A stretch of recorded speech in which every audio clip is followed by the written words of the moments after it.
নমস্কাৰ, ভালে আছেনে? মই মানস। আজি আপোনাক এটা পৰম্পৰাগত ৰেচিপি একেবাৰে সহজভাৱে বনাই দেখুৱাম। ৰেচিপিটো হৈছে পচলাৰ সৈতে মাংস। আহকচোন চাওঁ তেতিয়াহ'লে কেনেকৈ বনালোঁ মই ৰেচিপিটো।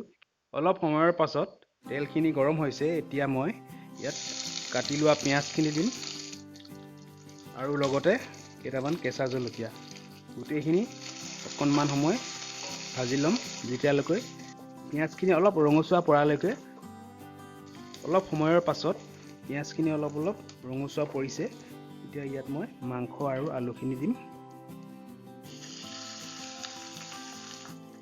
মাংসখিনি অলপমান হালধি সানি থৈছিলোঁ আৰু লগতে আলু ডাঙৰ ডাঙৰকৈ দিছোঁ। আৰু মাংস বনালে সদায় আলু আপোনালোকক কওঁ যে ডাঙৰ ডাঙৰকৈ দিব, তেতিয়া খাই ভাল লাগে। এতিয়া গোটেইখিনি এবাৰ মিক্স কৰি ল'ম।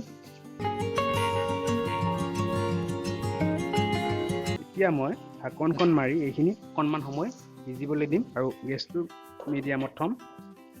অলপ সময়ৰ পাছত মাংসখিনিৰ পৰা অলপমান তেল ওলাই আহিছে আৰু এতিয়া মই ইয়াত নিমখ, হালধি, মছলাখিনি দিম। প্ৰথমতে নিমখ এচামুচমান সোৱাদ অনুসৰি, আৰু তাৰ পাছত হালধি অলপমান দিছোঁ, কিয়নো মাংসখিনি মই হালধি সানি অলপমান সময় থৈ দিছিলোঁ।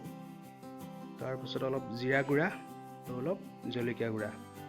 এতিয়া গোটেইখিনি ভালকৈ মিক্স কৰি দিওঁ।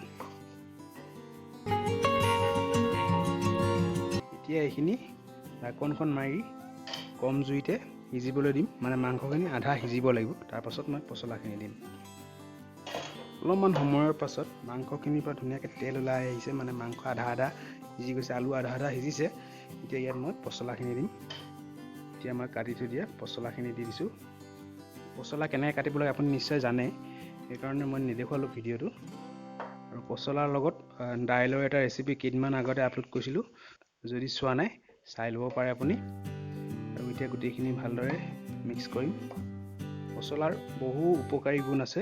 আপোনালোকে যদি ইচ্ছা কৰে, মোৰ ফেচবুক পেজ আছামিজ ৰেচিপিত তাৰ মই লিখি থৈ দিয়া আছে, চাই ল'ব পাৰে। ভিডিঅ'টোৰ তলতে লিংক আছে আছামিজ পেজৰ ৰেচিপিটো ফেচবুক। এতিয়া এইখিনি ঢাকনখন মাৰি দিওঁ, ভালকৈ লৰাই দিলোঁ। অকণমান সময় সিজিব লাগিব। প্ৰায় 2 মিনিটমানৰ পাছত এয়া পচলাৰ সৈতে মাংস ৰেচিপি ৰেডি হৈ গৈছে। দেখিলে নহয় একেবাৰে সহজ বনাবলৈ। পাৰিব নহয় ঘৰত বনাবলৈ, বনোৱাৰ আগত এবাৰ ভিডিঅ'টো চাই ল'ব। আৰু এই ভিডিঅ'টো চাই কেনেকুৱা লাগিলে আপোনালোকৰ মতামত দিবলৈ নাপাহৰিব। আকৌ লগ পাম নতুন এটা ভিডিঅ'ত। চাই থাকিব দুৰণীয়া টিভি। Bye bye.